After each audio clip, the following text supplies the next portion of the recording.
Hi friend, গতকাল বিশ্ববিদ্যালয়ের শিক্ষক ও শিক্ষাকর্মীদের বকেয়া ডিএর হিসাব চেয়ে কিন্তু বিজ্ঞপ্তি জারি করেছে উচ্চশিক্ষা দপ্তর। মহার্ঘ ভাতা প্রদানের তোড়জোড়, কর্মীদের নামের তালিকা চেয়ে পাঠালো সব বিশ্ববিদ্যালয়ের কাছে। বিস্তারিত এই ভিডিওতে আমরা জানব। এবং এই যে উচ্চশিক্ষা দপ্তরের সঙ্গে আমাদের যে সমস্ত শিক্ষা দপ্তর রয়েছে তাদের কি পার্থক্য, মানে সেই বিষয়টাও কিন্তু আমরা এখানে পেয়েছি কিছুটা, যে কি প্রসঙ্গে উঠে আসলো উচ্চশিক্ষা দপ্তরের সঙ্গে আমাদের যে শিক্ষা দপ্তরগুলো রয়েছে, যেমন হচ্ছে স্কুল, হাই স্কুল, তো তাদের কি পার্থক্য এই বকেয়া ডিএর হিসাবের ক্ষেত্রে। তো সেক্ষেত্রে একটা পার্থক্য দেখা যাচ্ছে যে উচ্চশিক্ষা দপ্তরের যে সমস্ত কর্মী সংখ্যা সেটা খুবই কম আমাদের যে সমস্ত মধ্যশিক্ষা দপ্তর বা এই ধরনের শিক্ষা দপ্তরের থেকে। তো সেক্ষেত্রে তাদের যে তালিকা, সেই তালিকা এবং তাদের ডিএর যে হিসেব, সেগুলো যদি চাওয়া হয় তাহলে সেটার জন্য উচ্চশিক্ষা দপ্তর যেভাবে চাইছে সেরমভাবে যদি এই মধ্যশিক্ষা দপ্তর বা অন্যান্য প্রাথমিক শিক্ষা দপ্তর এরা যদি এরকম চায় তাহলে সেটা কয়েক বছর সময় লেগে যাবে, এমনটাই কিন্তু জানাচ্ছেন।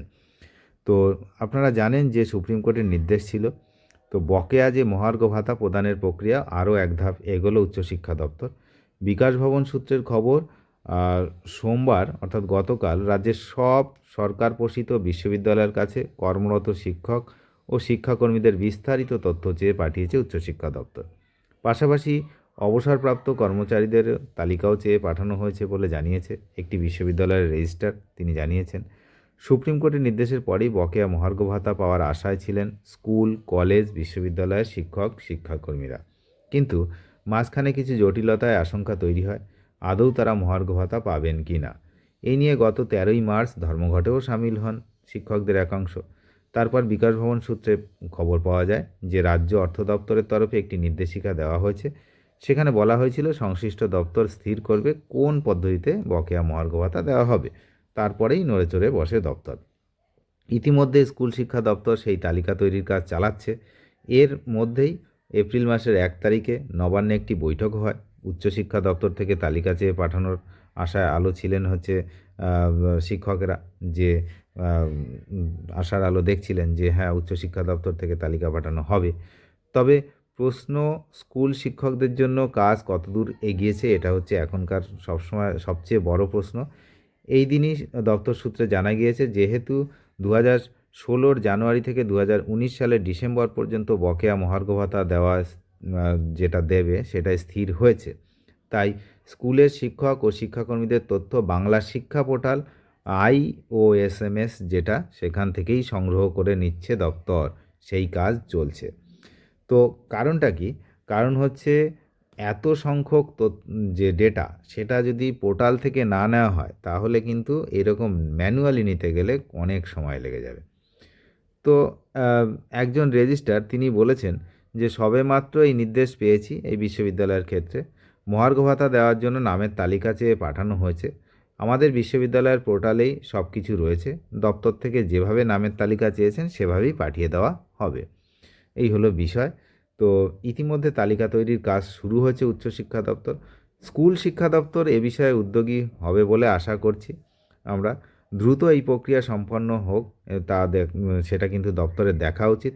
যদিও স্কুল শিক্ষা দপ্তরের এক কর্তা তিনি বলেছেন, উচ্চশিক্ষা দপ্তর যেভাবে বিশ্ববিদ্যালয় থেকে তালিকা সংগ্রহ করছে সেভাবে স্কুল শিক্ষা দপ্তর যদি করতে চায় তবে কয়েক বছর সময় লেগে যাবে। তাই পোর্টাল থেকেই ওই তালিকা তৈরির কাজ চলছে।